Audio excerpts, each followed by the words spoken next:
بس هو الحقيقة مفيش حب من غير مقابل، احترام وتقدير زي ما بديك تديني. يعني ايه ده رشوة. هل المقابل فلوس؟ بنعمل لله في أضعف حاجة أقول له شكرا. بالنسبة للناس بتتكلم عن ربنا مفيش اتفاق، مفيش كلمة المقابل دي عيب، ما يصحش. شكرا مش مقابل، شكرا ده حق. الحب من غير مقابل. انت عملت الفيديو ده والدنيا بصي اتشقلبت، ايه اللي حصل؟ اعتقد ان كل حد شاف عبارة الحب من غير مقابل دي بتربيته وثقافته وقدراته، وانا مش ضد ده، بس هو الحقيقة مفيش حب من غير مقابل.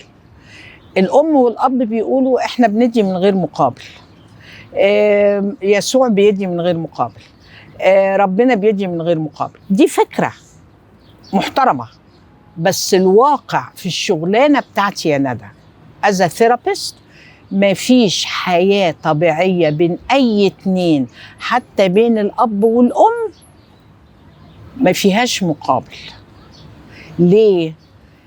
احنا اتكلمنا في حلقة الطلاق إن ساعات الأمهات أو الأبهات اللي بيكملوا حياتهم بيرجعوا لو كملوها غصب عنهم بيتعاملوا على أنهم victim، فيقولوا للعيال ما أنا ما اتجوزتش، ما أنا صرفت فلوسي عليك، ما أنت ما عملت لي. أنت فاهماني؟ اللي أنا بقوله ما تيجي نعمل وقاية. يعني أنا لما بقول إن الحب اللي بدون مقابل ده هيؤدي إلى مرض، مش دلوقتي، بعدين. إحنا بنتكلم على الوقاية من الأمراض النفسية يا ندى. بس خلينا نثير اللغط مرة تانية. مفيش مشكلة. إيه المقابل بالنسبة يعني؟ هل المقابل فلوس؟ لا طبعا.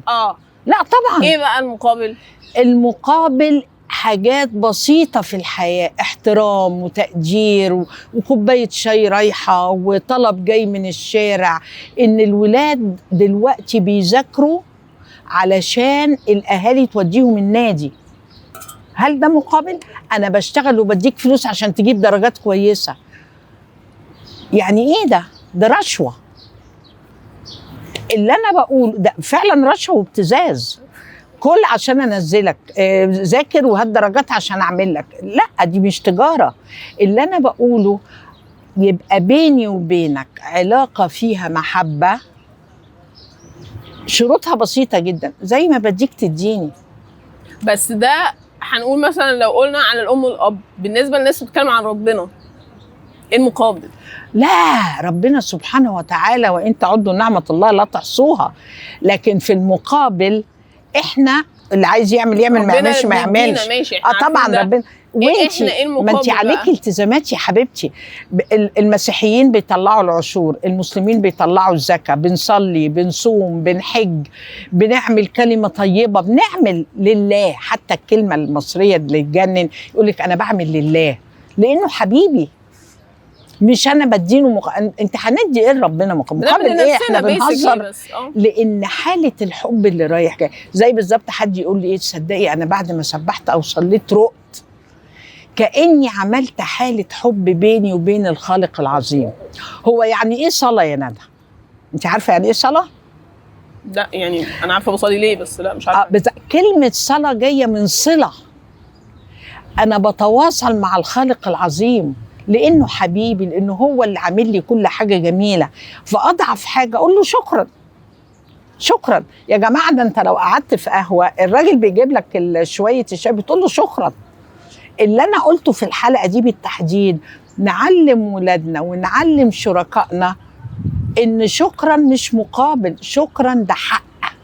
في فرق بين الالتزام المشروط اللي هو الحب المشروط، وإن حقك عليا أقول لك كلمة طيبة، وفي المقابل حقي عليك تقول لي كلمة طيبة.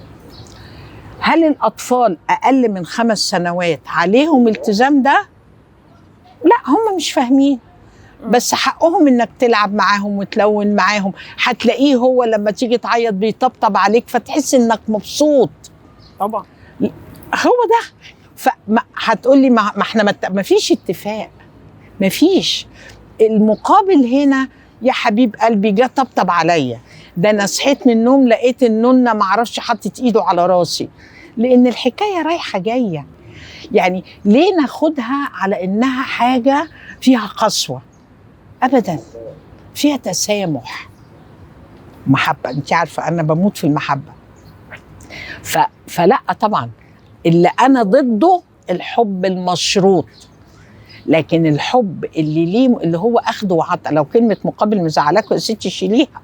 هي المرادفات بتاعت المقابل، فكره انه المقابل مش فلوس. لا لا لا لا، بس ومش شرط حاجه ماديه ولا فلوس ولا غير كده. ممكن نطلع مع بعض رحله اطلعك يعني بالظبط، ما فيهاش حاجه برضه طبعا. لا انا اقصد مقابل مادي.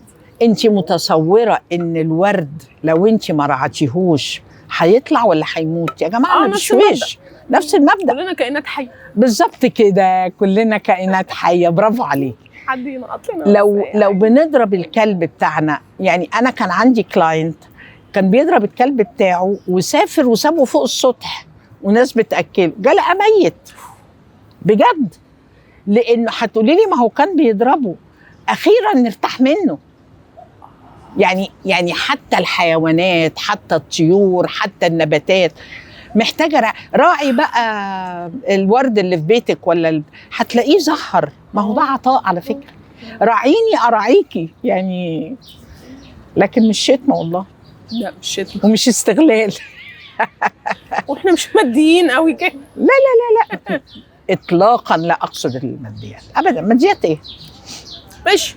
عموما هو موضوع لذيذ، بس زي ما انت بتقولي كل حد فعلا بيفهم اللي بيتقال من خلفيته، هو بيعمل ريفلكشن من اتربى ازاي ان كلمه المقابل دي عيب، ما يصحش. ليه يا عم ما يصحش؟